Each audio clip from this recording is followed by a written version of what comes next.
महत्त्वाची अपडेट मुख्यमंत्री देवेंद्र फडणवीस यांच्या दौऱ्या संदर्भातली ही अपडेट आहे। यांच्या कार्यक्रमासंदर्भातली ही अपडेट आहे। थोड्याच वेळात जेनझी सोबत मुख्यमंत्री देवेंद्र फडणवीस हे थेट संवाद साधणार आहेत। नागपूरच्या रेशीम बाग मैदानावरची ही दृश्य तुम्ही पाहू शकता।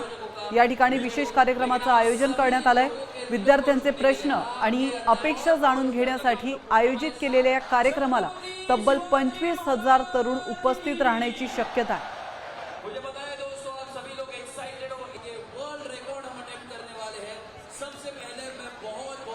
याविषयी अधिक माहिती देण्यासाठी आपले प्रतिनिधी पराग ढोबळे आपल्यासोबत जोडले गेलेले आहेत। पराग, मुख्यमंत्री देवेंद्र फडणवीस थोड्याच वेळात जेनझी सोबत थेट संवाद साधणार आहेत। काय अधिक अपडेट मिळते? मुख्यमंत्री देवेंद्र फडणवीस त्या भागामध्ये दाखल झालेले आहेत। थोड्याच वेळात ते जेनझी सोबत संवाद साधणार आहे। खरं तर आपण पाहू शकतो कशा पद्धतीने भव्य असा हा जो मंच आहे तो तयार करण्यात आलेला आहे आणि त्या ठिकाणी हजारोच्या संख्येने तरुण सगळे जे आहेत एकत्र आलेले आहे आणि या सगळ्या पार्श्वभूमीवर ज्या पद्धतीनं लोकांना उत्सुकता लागली आहे, खरं तर तरुणांना सुद्धा उत्सुकता लागली आहे का नेमके मुख्यमंत्री काय त्यांच्याशी संवाद साधणार आहे। जवळपास 4,000 ढोलताच्या पथकाचे पदाधिकारी जे आहेत ते या ठिकाणी सहभागी झाले आहे। ढोलताचं वादन करणार आहे। राज्याचे मुख्यमंत्री म्हटले युवा असल्यामुळे त्यांच्याकडून युवकांना काय त्यांच्या हे संकल्पना ते जाणून घेण्याचा प्रयत्न सगळे करणार। त्याचबरोबर युवकांचं मत काय आहे, त्यांना काय गरजा आहे, त्यांच्या शिक्षणासंदर्भातलं किंवा वेगवेगळ्या त्यांच्या काय समस्या आहे, नवीन तरुण पिढीच्या काय समस्या आहे हे सुद्धा मुख्यमंत्री जाणून घेणार आहे। मुख्यमंत्री दाखल झालेले आहे आणि या सगळ्या पार्श्वभूमीवर आता मुख्यमंत्र्यांशी संवाद जेव्हा सुरू होईल तेव्हा तरुणांच्या मनातले प्रश्न सुद्धा आपल्याला पाहायला मिळणार आहेत। त्यांच्या काय काय संकल्पना असतात ते सुद्धा पाहायला मिळणार आहे। राज्याचे मुख्यमंत्री म्हणून ते सगळं जाणून घेतील आणि पुढच्या काळामध्ये त्या सगळ्या तरुणांचे प्रश्न सोडवण्यासाठी किंवा कशा पद्धतीनं पुढची रणनीती असेल हे सुद्धा आता हळूहळू मुख्यमंत्री या सगळ्या समजून घेऊन आणि जाणून घ्यायचा प्रयत्न करतील। नक्कीच धन्यवाद पराग, तुम्ही दिलेल्या महत्त्वपूर्ण माहितीबद्दल।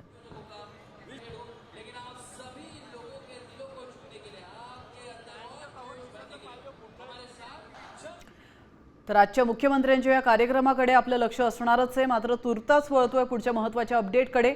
सीजेपीचे संस्थापक अभिजित दिपके यांच्यासह 5 जणांवर पोलिसात गुन्हा दाखल करण्यात आलाय।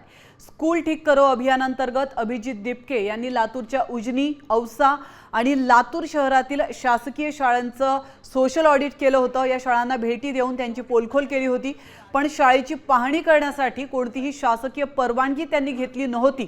त्याचप्रमाणे औसा इथल्या शाळेत शिक्षकांना धमकावून शासकीय कामात अडथळा निर्माण केल्याचा आरोप दिपकेंवर करण्यात आलेला आहे। दरम्यान शाळेचं वास्तव समोर आणणं गुन्हा असेल तर असे अनेक गुन्हे घेण्यासाठी तयार आहोत असं सीजेपीचे अजिंक्य शिंदे यांनी म्हटलेलं आहे। काय म्हणाले शिंदे आपण पाहूया। तर नागपुरातली ही दृश्य आपण पाहत आहोत। या ठिकाणी जेनझी सोबत मुख्यमंत्री देवेंद्र फडणवीस हे संवाद साधणार आहेत। कार्यक्रमस्थळी त्यांचं आगमन झालेलं आहे आणि थोड्याच वेळात ते जेनझी सोबत संवाद साधणार आहेत। आपण पाहिलं काल राहुल गांधी यांनी देखील जेनझी सोबत तरुण मंडळींसोबत काल संवाद साधला। छात्रों की गूंज हा कार्यक्रम त्यांनी पुण्यामध्ये आयोजित केला होता। त्यांच्या कार्यक्रमाला 25,000 विद्यार्थी उपस्थित होते आणि आज देवेंद्र फडणवीस यांच्या या कार्यक्रमासाठी देखील 25,000पेक्षा जास्त विद्यार्थी जमा होण्याची शक्यता वर्तवण्यात येत होती।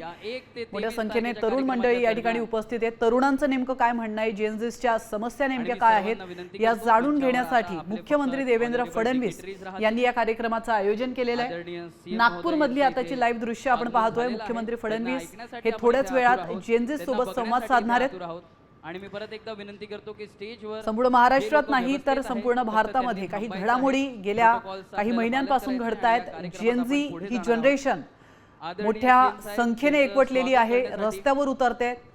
आपल्या समस्या, आपल्या शिक्षण पद्धती, शिक्षण व्यवस्थेतील त्रुटी हे वारंवार या जनरेशन कडून, जेनझीस कडून वारंवार सरकार समोर मांडल्या जात आहेत। सरकारने त्याची दखल घ्यावी म्हणून आंदोलनं केली जात आहेत आणि त्या पार्श्वभूमीवर आता विरोधकांसह सरकार देखील खडबडून जागं झालेलं आहे आणि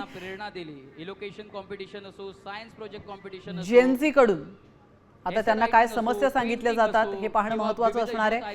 सर्व राजकीय पक्षांचंच लक्ष आता जेनझीकडे वळल्याचं आपण पाहतोय। अत्यंत सुंदररित्या आत्ताच्या तरुण पिढीला एवढं प्राधान्य देणं ही खरं तर फार विशेष बाब आहे। मात्र गेल्या काही महिन्यांपासून ज्या घडामोडी घडलेल्या आहे भारतामध्ये त्यानंतर आता केंद्र सरकारपासून राज्य सरकार सर्व स्तरावरती जेनझीच्या समस्या जाणून घेण्यासाठी उत्सुक आहेत।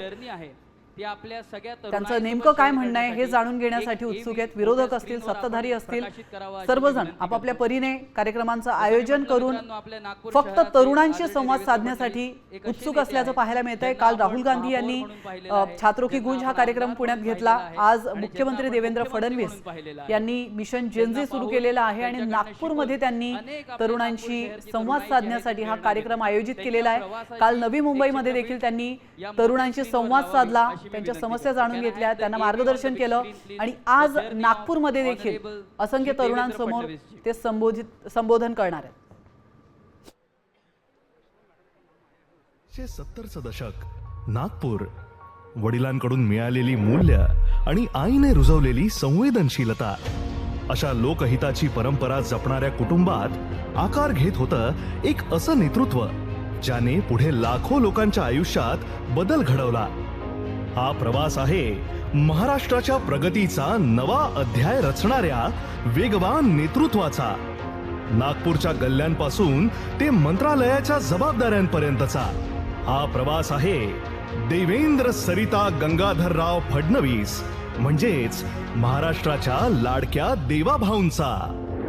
1980चे दशक.